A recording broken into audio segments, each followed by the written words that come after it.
Les 18 concurrents du Grand Prix de l'ACF prennent le départ à Reims en présence d'une foule énorme.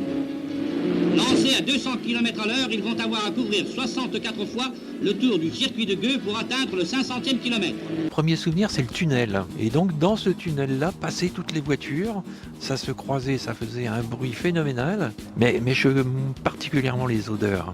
Les odeurs, je les ai encore quand je vais sur le circuit aujourd'hui. Alors vraiment, c'était des personnes assez aisées sûrement, en tout cas, qui venaient profiter d'un bon repas, bien assis, bien placés, pour profiter de la dernière grande ligne droite avant le virage et en tout cas la dernière ligne avant la ligne d'arrivée. Musso avait des gros problèmes financiers. Il était un petit peu suivi par la mafia et il devait rembourser tout ça. Et il voulait à tout prix remporter ce Grand Prix. Donc il a demandé conseil à Fangio. Comment il prenait le carrefour du Calvaire. Est-ce qu'il a suivi les indications ou pas? C'est-à-dire qu'arrivé à ce virage, il a quitté la route, il a fait des tonneaux, il a été éjecté et il a été tué sur le coup. Il faut savoir que c'est le seul circuit ancien européen avec des installations d'époque. Je dis bien le seul, l'unique. Bonjour à tous, vous l'aurez compris, aujourd'hui c'est un retour dans le passé que je vous propose. À l'aube de son centenaire, le circuit rémois a été témoin du premier âge d'or du sport auto et moto. Un tracé ultra rapide sur les départementales de la Marne qui a vu s'affronter les plus grandes légendes de nos disciplines favorites. De Fangio à Jim Clark en auto ou encore Jeff Duke en moto, ils ont tous triomphé en terre champenoise. Grâce à Pierre, l'encyclopédie du circuit, vous découvrirez son organisation et de nombreuses anecdotes. Vous verrez également que depuis les années 2000, le circuit a repris vie petit à petit grâce à l'engagement des bénévoles, des amis du circuit de Gueux, que je tiens à remercier pour leur temps et le partage de photos que vous verrez tout au long de ce documentaire, mais également pour leur passion. Merci à eux et plus particulièrement à Jean-François, Hervé et Pierre. Merci à Maxime Cousin et son équipe qui m'ont accueilli dans l'illustre restaurant du circuit rémois, La Garenne. Pour soutenir la chaîne et mon travail, n'hésitez pas à vous abonner ou encore à me suivre sur Instagram. Tous les liens, y compris ceux de l'association ACG et du restaurant La Garenne, sont dans la description. Bonne vidéo à tous!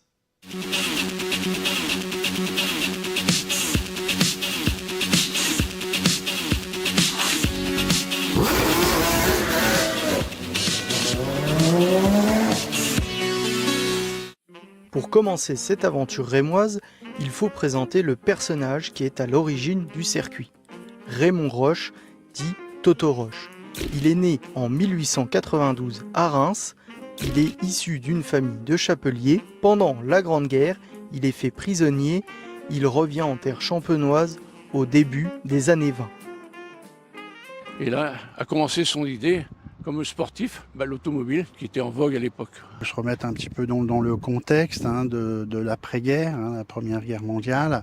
L'industrie automobile européenne bougeait énormément. Des circuits se créaient un petit peu dans toutes les grandes villes françaises. Apprenant la construction de l'autodrome de Montlhéry en 1924, Toto Roche passe à l'action l'année d'après en organisant le premier Grand Prix de la Marne, mêlant moto et voiture. Cette première tentative a lieu à l'est de Reims, à Ben-Norrois, avec un circuit de plus de 21 km. Compte tenu des voitures de l'époque, etc., les spectateurs n'étaient pas passionnés pour voir une voiture passer tous les quarts d'heure. Toto Roche, très charismatique, un peu autoritaire, passionné de voitures, bien sûr. Il a été aidé par Charles Farroux. À savoir que Charles Farroux était donc journaliste qui a créé les 24 heures du Mans en 1923. Toto Roche était un peu son élève. Tout au long de sa carrière, il sera très influent en sport auto comme en politique. Il a présidé la Fédération nationale des sports automobiles en 1963 et a siégé à la commission sportive internationale où il prend une position importante. Il est également membre de la Commission nationale d'examen des circuits, où il aidera au développement de circuits comme celui de Charade, Rouen-les-Essarts et même à l'international avec Daytona. Mais revenons en 1926. Tout de suite, il a pris la décision de chercher plus près de Reims et un circuit plus court. Donc il a trouvé justement sur le village de Gueux. À Gueux, il tombe sous le charme de la descente de la Garenne et du virage de Tilloy et décide d'y établir le circuit. Jusqu'en 51, les courses passeront même dans le village. Jugé trop dangereux, le circuit subira des modifications en 52 et 53 pour éviter la traversée de Gueux. C'est à partir de 54 que le tracé aura sa forme définitive. Le nerf de la guerre, c'est l'argent. Comment ce projet a été financé? Totoroche disposait quand même d'un grand relationnel. On était situé à Reims, il y avait les maisons de champagne à l'extrême qui avaient quand même beaucoup d'argent, et puis il n'y avait pas des lois interdisant un petit peu sport automobile et alcool. Puis les municipalités, l'État pouvaient donner des subventions, tout ça, quelque chose qui n'existe plus du tout bien sûr en ce moment. Après cette période d'après-guerre, un petit peu d'art nouveau, etc. aussi, donc petite révolution, et il a bénéficié de cela bien sûr. Embarquons à présent pour un tour de 8 km 300 du circuit de Reims-Gueux. Le premier virage, la courbe de Calvaire et le poleman sont séparés de 571 mètres. C'est une très longue courbe à droite de plus de 700 mètres.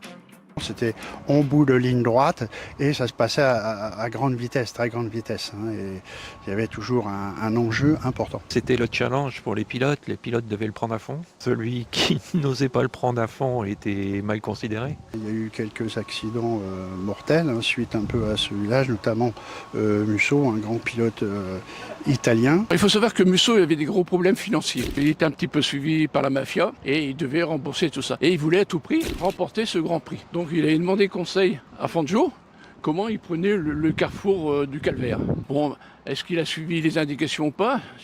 C'est-à-dire qu'arrivé à ce virage, il a quitté la route, il a fait des tonneaux, il a été éjecté et il a été tué sur le coup.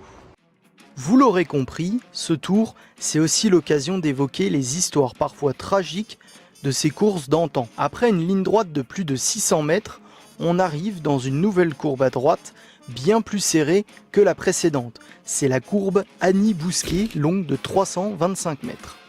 Elle rend hommage à cette pilote tragiquement disparue durant les 12 heures de Reims en 1956. Mais en 1964, durant cette même épreuve, le jeune Jean-Pierre Beltoise aura plus de chance. Après un départ à minuit pétante et les 5 premiers tours sans encombre, le boulonnet glisse et perd le contrôle de sa voiture sur une traînée d'essence. S'ensuit une terrible sortie de piste. Et sa voiture s'est enflammée également. Les commissaires ont été voir, mais ils ne trouvaient que la voiture en feu et ils ont pensé qu'il était en dessous. En poursuivant les recherches, il y a un des commissaires, avec une lampe torche, l'a retrouvé un peu plus loin. Donc là, il a signalé tout de suite à la direction des courses, la direction des courses a fait venir l'hélicoptère de la gendarmerie pour se poser à côté et de l'amener sur l'hôpital de Reims. Et là, on s'est aperçu qu'il avait un bras bien amoché. On voulait l'amputer, mais son chef mécano est arrivé juste à temps pour dire non, stop, on l'amène sur Paris. Et on l'a amené sur Paris en ambulance. Et là, en se faisant opérer à Paris, il connaissait le chirurgien, donc il a demandé au chirurgien de le bloquer d'une façon qu'il puisse toujours tenir un volant. Et il a continué les courses comme ça. Jean-Pierre remportera la course de F2 en 65 à Reims, puis le Grand Prix de Monaco en F1 en 72. Après cette redoutable courbe à droite, séparée par une ligne droite d'environ 550 mètres, vient le seul virage à gauche du tracé, le virage de la bretelle nord. Incliné à 5 degrés et long de presque 300 mètres, enchaînant avec un premier gros freinage vers l'épingle du Muison.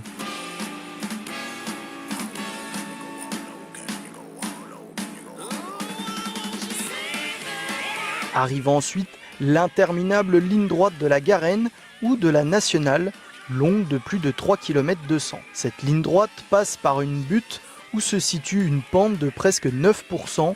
Sur 1 km 200, elle est accompagnée par une descente de 4,5% sur 600 mètres.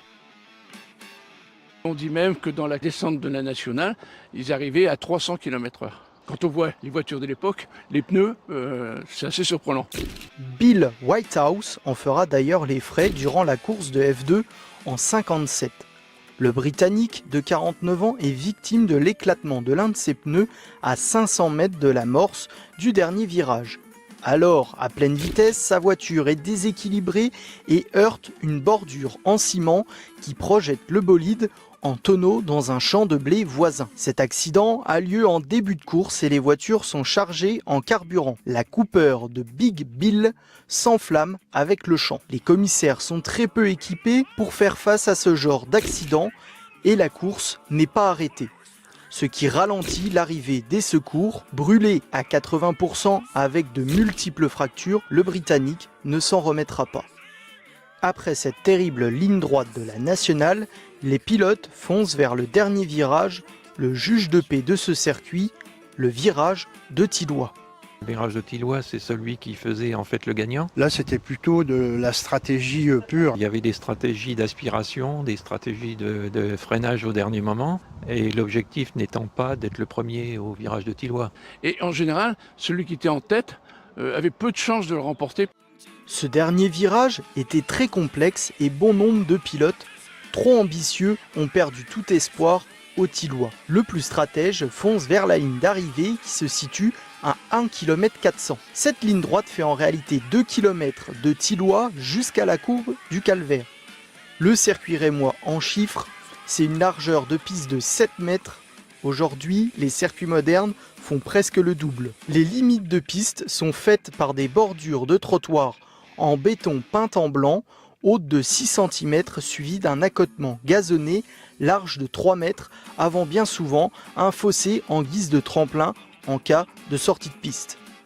Des échappatoires ont été créés dans les virages du Calvaire, de Muison et de Thilloy. En cas de blocage, dans ces deux derniers, ils étaient doublés du même virage à l'extérieur.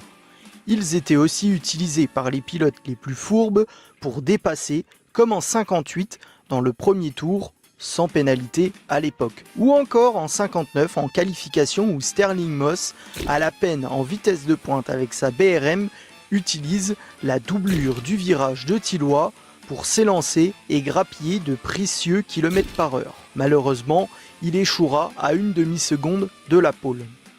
En 54, Fangio réalise la pole position en 2 minutes 29 secondes et 4 dixièmes avec une vitesse moyenne de 200 km par heure.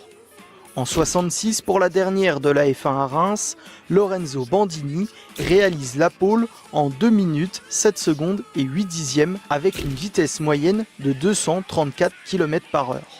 Quant au revêtement de la piste, il est en tarmacadam. Il était alors le premier circuit européen à bénéficier de ce revêtement. Il a été choisi pour l'adhérence qu'il procure aux pilotes, ainsi que pour sa faible usure des pneus et sa non-détérioration avec les passages répétés des voitures. Il a également la propriété de grande absorption, notamment d'huile ou encore de la pluie. En ce qui concerne le reste de la sécurité, des postes de commissaires ont été installés autour de la piste. Ils étaient au nombre de 8. Dans chaque poste, il y avait un commissaire de piste et un agent de sécurité incendie. Dans chaque poste, il y avait le téléphone relié à la direction des courses, entre eux, et aussi au pavillon des speakers. Les pavillons de commissaires de piste bénéficiaient d'électricité, de chauffage et au rez-de-chaussée d'une salle de repos avec couchette. Il faut savoir que les commissaires venaient pour ainsi dire une semaine, parce que les essais commençaient le mercredi et les courses c'était le dimanche. En dessous, c'était un logement. Certains allaient à l'hôtel, mais d'autres restaient dans leur poste.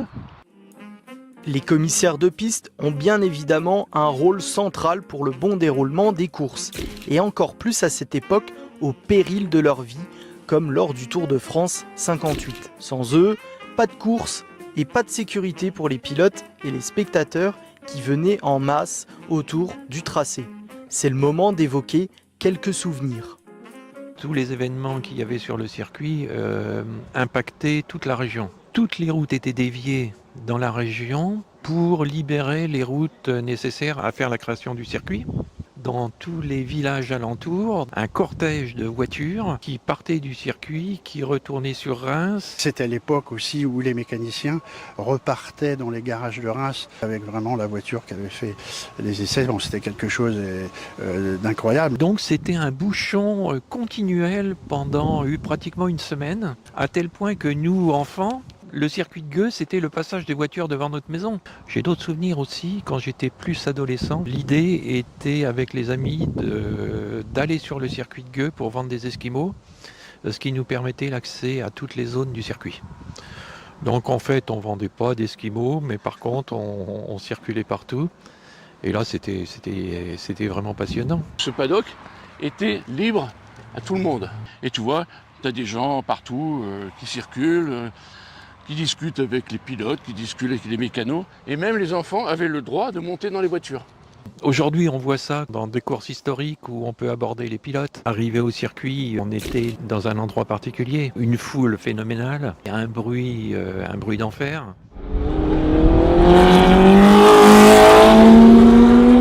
Souvent un climat tropical.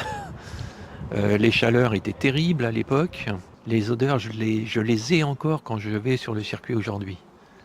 Et c'est marrant, mais on a tous été marqués par ce climat-là, cette ambiance-là, qu'on retrouve très très facilement aujourd'hui. Le public était central à Reims et tout était fait pour les accueillir de la meilleure des façons et à tous les prix. Pour cela, 3 tribunes couvertes ont été construites au fur et à mesure des années. Jean-Pierre Vimille en 28, Robert Benoît en 31 et Raymond Sommer en 56. Elles rendent hommage à des pilotes qui ont connu leur première gloire sur le circuit rémois. Ces tribunes sont collées les unes aux autres pour faire un total de 1800 places assises. C'étaient les places les plus chères après les loges. Il fallait débourser 65 € en 54. En dessous, des buffets donnant vue sur la piste sont aménagés en style rustique. 1200 repas peuvent y être servis en même temps. Devant et à côté des tribunes, 2000 places dites de balcon directement devant la piste sont disponibles. Mais pour les places les plus proches de la course, elles seront interdites à partir de 56. Derrière les tribunes est situé le buffet extérieur qui permet sur 4000 m² un service de plus de 3000 couverts. Des toiles tendues du haut des tribunes aux clôtures d'enceinte protègent les tables des ardeurs du soleil ou de la pluie. Derrière cet immense buffet, un parking de 20 000 places était disponible et près de 30 000 étaient disponibles tout autour du circuit. Une place de parking s'échangeait contre 6,50 € en 47. Anecdote drôle, l'ensemble des parkings et des pelouses étaient entretenus par un élevage de moutons de Champagne à l'initiative de Totoroche et gardés à l'année par le gardien. 210 loges de 6 personnes étaient vendues au prix de 380 € la loge en 1960. Ces dernières se trouvaient au-dessus des stands, à coup sûr les places les plus spectaculaires. Tout autour du circuit, 30 000 places dites de promenoirs étaient disponibles. On peut les comparer aux places d'enceinte générale aujourd'hui. En 1960, il fallait s'acquitter de 23 € pour y accéder. Enfin, dans le virage de Thilloy, le plus stratégique, un gradin de 7000 places était complet pour y accéder. Il fallait débourser 13 € en 1960. Pas d'écran géant bien évidemment à l'époque, mais 2 panneaux d'affichage. Le premier en face des tribunes couvertes, s'élevant à 10 mètres de haut, donne le classement des pilotes. Il domine l'ensemble de la ligne des stands. Ce tableau est installé sur une plateforme pivotant à 120 degrés et bouge électriquement. Sa surface est de 150 m². Le second panneau d'affichage est présent dans le virage du Muison. Ce dernier est de 120 m² et il est fixe. Pour faire circuler jusqu'à 150 000 spectateurs pour les meilleures éditions, plusieurs passerelles ont été construites. La plus célèbre était celle de Dunlop, ou appelée La presse par l'image. Tout simplement pourquoi ? Parce que de cette passerelle, on pouvait prendre de belles photos ou des films, des départs et des arrivées. Et en plus, à l'étage, il y avait un bar pour les journalistes et les VIP, bien entendu. Elle sera détruite en 1980, faute d'entretien après la fermeture du circuit. 3 autres passerelles étaient disponibles pour les spectateurs, notamment dans la ligne droite de la Garenne, où elles permettaient aux fans de traverser des parkings vers les campings. La dernière se situe au-dessus de l'échappatoire de Thilloy. Elle servait aussi à la sécurité des pilotes, car elle était équipée de bâches noires qui servaient Surtout pour les 12 heures de Reims, puisque la course partait à minuit et se terminait à midi. Et il faut savoir que la Nationale 31, dans ce sens, était orientée vers l'Est. L'Est, lever du soleil. Donc pour ne pas éblouir les coureurs, on tirait les bâches. Cette dernière passerelle servait de passage du gradin de Thilloy vers le restaurant le plus renommé du circuit, le restaurant de la Garenne. Alors théoriquement, l'auberge de la Bonne Rencontre, c'était un petit restaurant qui a été construit en 1929, financé par le circuit de Reims. Pour avoir une cuisine de qualité, un choix de champagne bien entendu, et une belle vue magnifique sur la courbe de Thilloy. En 2025, le restaurant est toujours ouvert. Il est le seul bâtiment encore utilisé. C'est Maxime Cousin, le chef. Et on est sur un restaurant bistronomique avec environ entre 40 et 50 places. On va retrouver toutes sortes de cuisines avec quelque chose d'assez raffiné, toujours accessible et axé sur des produits frais et de saison. Et la Garenne a toujours une très belle réputation. En tout cas, de toutes les années qu'on m'a dit, ça a toujours été une belle réputation ici. Alors vraiment, c'était des personnes assez aisées sûrement, en tout cas, qui venaient profiter d'un bon repas, bien assis, bien placé, pour profiter de la dernière grande ligne droite avant le virage et en tout cas la dernière ligne avant la ligne d'arrivée, profiter d'une bonne coupe de champagne et d'un bon repas, je pense. J'invite toutes les personnes qui regardent à venir découvrir l'établissement, sa cuisine et puis profiter de la vue qu'on a sur l'ancien circuit. Une pergola sur le toit du restaurant était aménagée. La place coûtait 47 € en 1960. Autre restaurant ouvert à l'année, c'était la Grillade et la Broche, dit le Clubhouse. Environ 1500 personnes pouvaient s'y restaurer dans un style rustique. Un repas en 1960 coûtait un peu plus de 30 €. Le restaurant étant en bois et malheureusement, un incendie ravagera l'édifice en 1971. Seule partie encore debout, la rôtissoire, où derrière cette dernière avait lieu tous les dimanches matins de course à 9 h, une messe en plein air comme au Mans. Enfin, le restaurant le plus prisé les jours de course était celui de la Tour, notamment pour sa vue, mais en 1953, cette tour avait une autre utilisation. En bas, c'était le chronométrage avec le premier étage, la direction des courses, la sécurité, incendie, la gendarmerie. Les deuxième et troisième étages étaient réservés à la presse. Quand il y a eu la construction du pavillon Lambert, qu'on verra plus tard, c'est passé pavillon des restaurants. Au rez-de-chaussée, nous avons tout ce qui était cuisine. Et les 3 étages, c'était des restaurants. Après, le repas était transformé en bar. Et en plus, avoir la meilleure vue sur une partie du circuit. Chaque étage pouvait accueillir 100 couverts et pour bénéficier de cette meilleure vue au dernier étage, il fallait être invité ou alors être responsable d'équipe. Mais cette tour des restaurants a également aidé à la libération de la ville de Reims et du département de la Marne. Quand ça a été construit au départ, il y avait un passage souterrain pour piétons, de façon à pouvoir passer du paddock aux tribunes couvertes. Là, on voit la porte, la petite porte là-bas. Donc c'était le passage souterrain. Pendant la Seconde Guerre mondiale, le commandant Pierre Boucher, commandant des FFI, était recherché par la Gestapo. Il s'est réfugié dans ce passage du 22 juillet au 6 août 1944. Et c'est là, en liaison avec les Alliés, a été conçu le plan de libération de Reims, le 30 août 1944, et aussi du département de la Marne, par la 3e armée américaine du général Patton. En plus, tous les mouvements des Allemands étaient signalés à la gendarmerie de Gueux et qui informaient également les résistants qui étaient dans ce passage souterrain. Au milieu des années 50, le circuit champenois est alors une place centrale des sports mécaniques mondiaux. Pour cause, la F1 s'y installera pour 10 éditions du Grand Prix de France entre 1950 et 1966. L'Endurance mondiale y fera étape en 64 et 65 pour les 12 heures de Reims qui se déroulaient de minuit à midi. Cette épreuve était considérée comme la revanche des 24 heures car elle était courue 15 jours après la course Mansell. Le GP500, ancêtre du MotoGP actuel, se rendra à Reims pour 2 éditions du Grand Prix national en 54 et 55. L'édition de 54 restera dans les annales avec la victoire tricolore de Pierre Monneret. Pierre Monneret, ayant manqué son départ, livre une chasse folle à tous les concurrents. Tirant le maximum de sa machine, Monneret réussissait dès le deuxième tour l'exploit fantastique de remonter ses adversaires un à un avec une audace et une maîtrise également admirables. Monneret remporta la première place, ayant couvert la distance à plus de 174 de moyenne.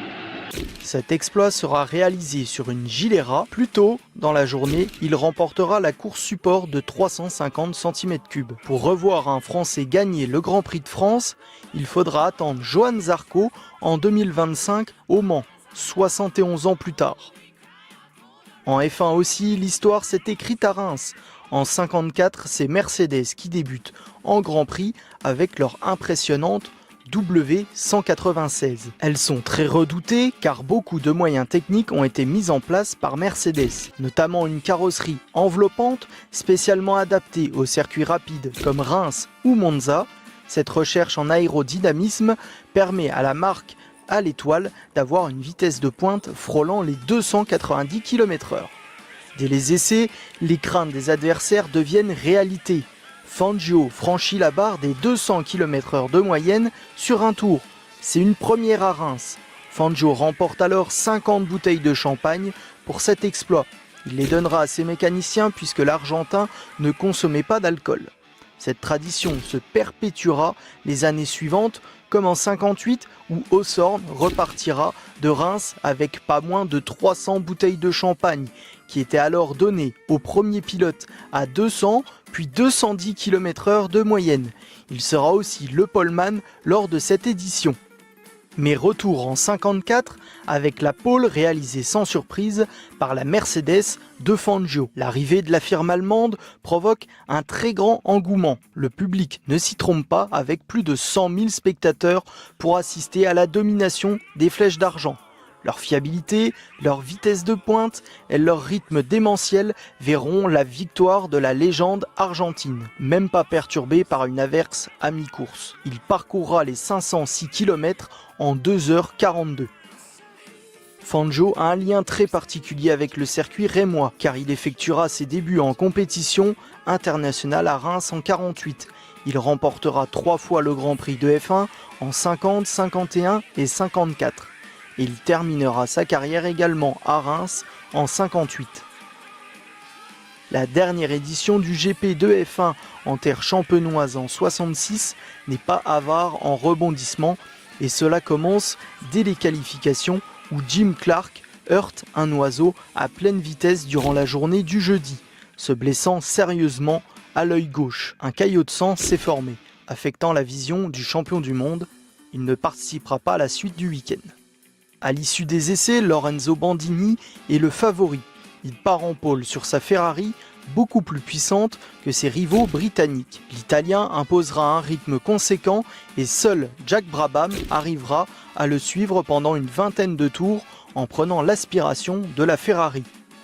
Jack, enfin distancé, l'Italien semble foncer vers la victoire. Mais au 32e tour, dans la descente de la Garenne, menant au virage de Tilloy, l'attache de son câble d'accélérateur cède.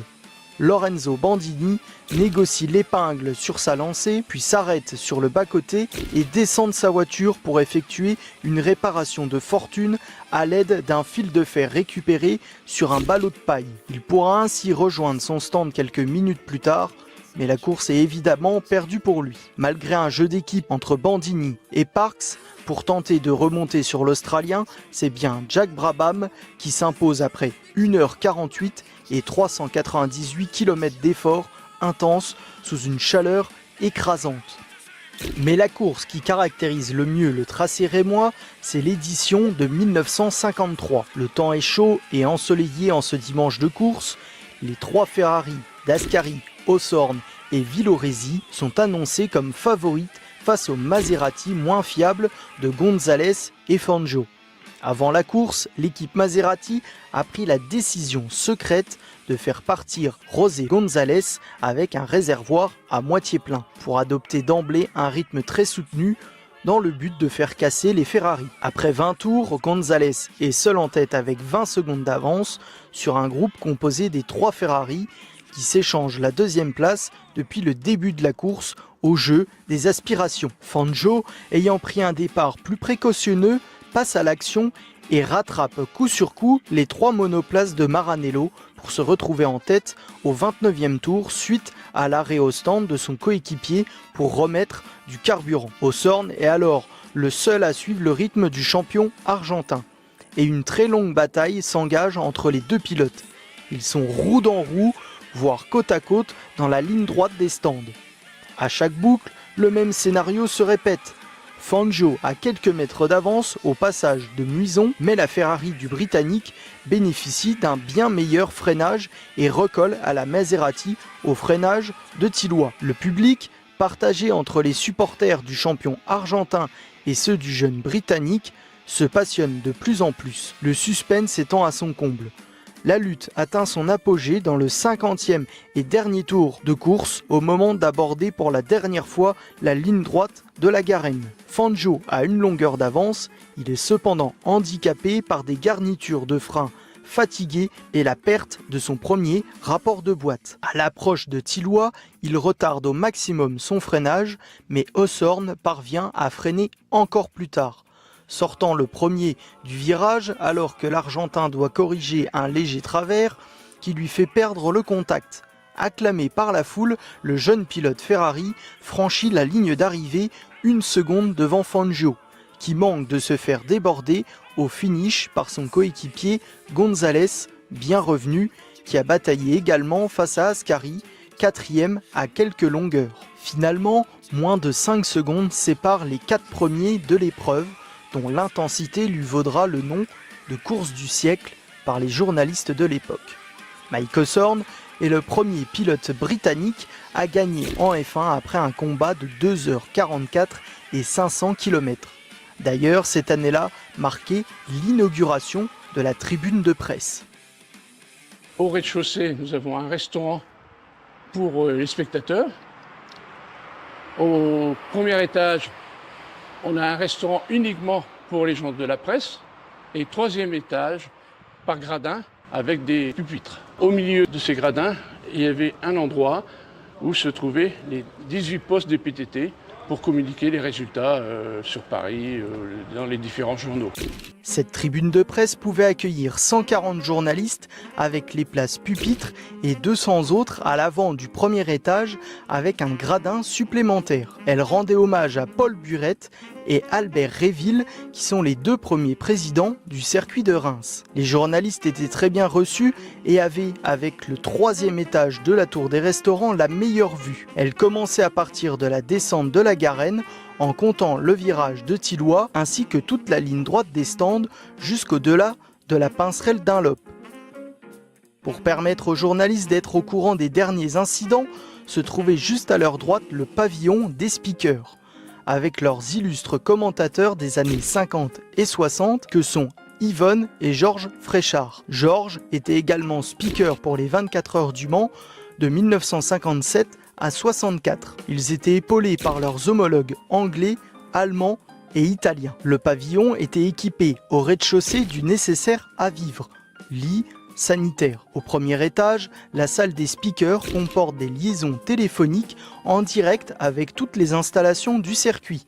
Les informations pouvaient être diffusées sur certaines parties ou alors à l'ensemble du circuit. Pour aider les commentateurs, se situait en phase 2 au niveau de la ligne d'arrivée le pavillon de chronométrage, dit le pavillon André Lambert, qui était l'un des membres fondateurs du circuit de Reims. Il dirigeait un cabinet d'assurance, un des plus importants de la région.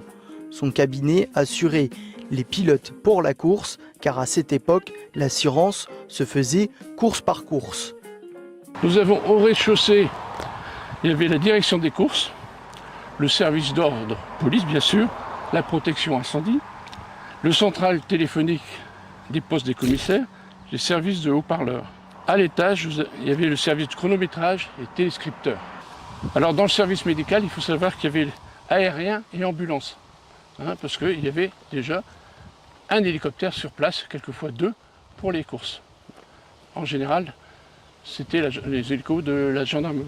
Et derrière ce bâtiment, il y avait 3 pylônes de 25 mètres chargés de l'éclairage de la zone pour les 12 heures de Reims, avec chacun 20 projecteurs de 1000 watts.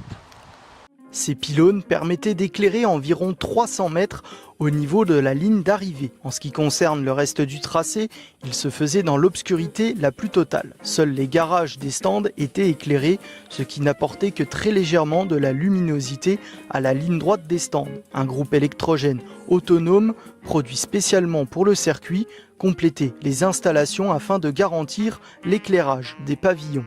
Au milieu des années 50, 85 stands formaient cette ligne droite pour un total de 400 mètres. Ils avaient tous une surface de 12 mètres carrés. À titre d'exemple, les stands du circuit de Spa-Francorchamps ont une surface de 120 mètres carrés aujourd'hui. Pas moins d'une vingtaine de stands sont acquis par des entreprises fournissant du matériel, pneus, phares, huile ou encore carburant. Les stands du circuit de Reims sont équipés d'appareils de distribution pour 2 types de carburant arrivant par canalisation souterraine. Le débit d'essence peut aller jusqu'à 200 litres par minute. Le stand est équipé d'un volucompteur afin de vérifier la quantité d'essence mise dans les voitures. 55 de ces stands sont équipés de ces installations à partir de 1954, notamment pour les courses d'endurance. Les installations uniques en Europe à ce moment-là font du circuit de Reims un des circuits les plus modernes de son époque. Juste derrière les stands se trouve la centrale des carburants. Elle est haute de 6 mètres, érigée en château d'eau, elle possède 2 cuves de 12 mètres cubes chacune, ce qui permettait l'acheminement des 2 types de carburants. En général, c'est surtout ça jouait sur les octanes. Et puis après, les firmes eux-mêmes mettaient leurs produits à eux. Au départ, ça sentait beaucoup l'huile de ricin. Je vous en parlais au début de ce documentaire, le champagne avait une très grande influence sur les week-ends de compétition. D'une part pour le côté financier, mais aussi pour les pilotes qui en profitaient durant les soirées, notamment en 58 avec Arichel. Les pilotes logeaient bien sûr dans les hôtels de Reims. Le soir, je ne dis pas ce qu'ils faisaient, mais c'était très joyeux, bien arrosé. La société Vespa délivrait une Vespa 400 à chaque coureur. Arichel, qui avait garé sa Vespa 400 à côté de son hôtel, et il était resté en chambre parce qu'il était occupé. Et les autres sont arrivés, bien sûr, un peu très chargés. Et quand ils ont vu la voiture, ils ont dit « on va l'amener devant sa chambre ». Et donc ils ont pris la Vespa 400, ils l'ont montée à l'étage et ils l'ont mis devant la chambre de ce pilote, sous les ordres de Musso, qui malheureusement cette année-là s'est tué sur le circuit. Et ils ont demandé au groom de l'hôtel de dire à Arichel, votre voiture gêne, mais Arichel très occupé, on verra ça plus tard, il n'y a pas de problème.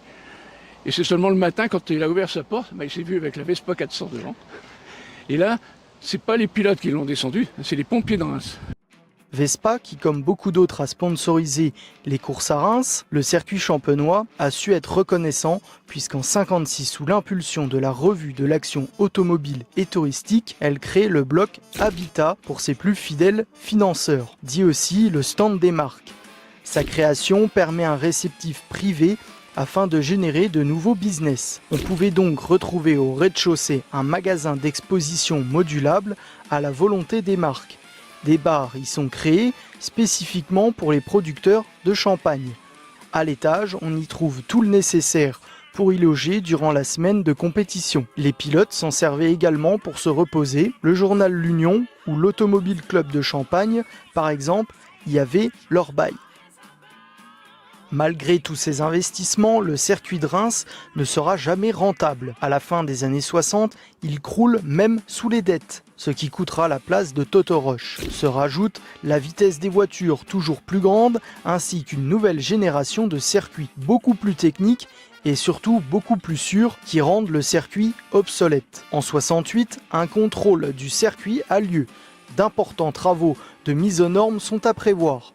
L'annulation des 12 heures de Reims en 68 sera le coup de grâce pour le tracé. Au top de la modernité, notamment dans les années 50, le temple de la vitesse français n'a pu se mettre au goût du jour. On parlait de chicane sur les grandes lignes droites. Bien sûr, il y avait entre les tribunes et les stands une largeur qui était obsolète, fallait raser les stands, reprendre, copier sur les 24 heures du Mans, de passer de 8 mètres à 20 mètres. Après l'arrêt des compétitions auto, seul le championnat de France moto se rendra à Reims pour 3 dernières courses jusqu'en 72, où l'arrêt sera total, malgré quelques tentatives de nouveaux projets. Il y en a une que c'était bien parce que c'était un hôtel-musée, mais qui n'a pas abouti. Il y avait eu des projets de Fangio, des projets de Trintignant, mais ça a toujours été négatif. Et des circuits de cartes qui devaient se faire aussi, et un circuit intérieur aussi, mais pareil, les gens ne voulaient plus entendre parler du circuit, quoi. Un repreneur émergera tout de même, mais avec pour mission de tout détruire.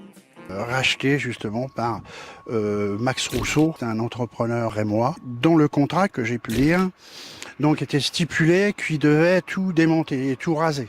Bon alors, il l'a laissé à l'abandon, mais d'un autre côté, il n'a rien démoli. S'en suivront 32 ans d'errance. En 2004, une association est créée sur l'impulsion du maire qui a repris la gestion des lieux. Un objectif pour l'ACG, les Amis du Circuit de Gueux, faire revivre l'histoire de ces bâtiments, mais les travaux s'annoncent titanesques. C'était un terrain vague. C'était un terrain vague, plein de, on va dire, de pneus, de choses comme ça. Vraiment, tout avait été pillé. Hein, toutes les plaques avaient été volées, les restaurants pillés, tout était pillé. Les portes des stands avaient été volées. Enfin, c'était incroyable, quoi. Donc, c'était des arbres, c'était un peu une forêt, c'était des ronciers. Voilà, c'était pas une déchetterie, mais presque. Une chose importante, c'est à l'initiative quand même d'un président, il y a eu le classement à l'inventaire des monuments historiques quand même, en 2009. À partir de ce moment-là, on ne pouvait plus rien raser. Comme vous avez pu le voir tout au long de ce documentaire, les bâtiments rénovés ont conservé leur style d'époque. C'est une des volontés des bénévoles de l'ACG. Restaurer un bâtiment ancien, c'est pas refaire du neuf avec du vieux. Il faut reconstruire, mais reconstruire en laissant un cachet. Les photographes aujourd'hui aiment venir dans des vestiges, dans des endroits qui ont vécu. Il y a toute une stratégie, ne serait-ce que pour les peintures, de façon à garder du neuf avec du vieux et que l'ensemble donne un côté historique. Quand on reconstruit strictement à l'identique. C'est-à-dire qu'on refait les dessins, on refait les fenêtres, par exemple, exactement avec la même géométrie qu'à l'origine. Un travail de recherche qu'on réussit à réaliser grâce à toutes les photos qu'on a, à tous les documents que l'on a et tous les documents qui sont dans notre conservatoire. À la fin des années 2000, des événements de grande ampleur seront même de nouveau organisés, comme les week-ends de l'excellence qui réunissaient des modèles uniques comme la Mercedes de Fangio de 54, conduite alors par Jean Alési, ou encore en 2019, le Reims-Gueux Légende, entièrement organisé par l'ACG. On a reçu des clubs avec 1000 voitures, on a fait des repas énormes, on a donné de la vie en fait à ce site-là. Aujourd'hui, suite à un désaccord de la commune, on a été obligé de quitter les lieux. L'association existe toujours, hein, c'est sûr. Hein, on avait en 2022 350 adhérents. Hein, on a toujours 35 bénévoles. Hein. On a un conservatoire aussi, donc qui édite un fascicule à peu près. On édite 3 fascicules par an. Donc on est toujours preneur un peu de documents, tout savoir, essayer sur ce circuit mythique, quoi. Il y a toujours des articles qui paraissent, etc. Et ça pour nous, c'est vraiment notre passion première aussi maintenant. Depuis 2023, une nouvelle association a été mise en place par la municipalité, Pour chacune des personnes de la région, le circuit ne les laisse pas indifférents. Aujourd'hui, toutes ces courses-là, je les vis en lisant, je les vis en regardant les films et je les vis en tant qu'historien surtout. Pour moi, c'est le patrimoine, puisque c'est le seul circuit ancien européen avec des installations d'époque. Il est unique. C'est pour ça que je ne voudrais pas que ce soit détruit.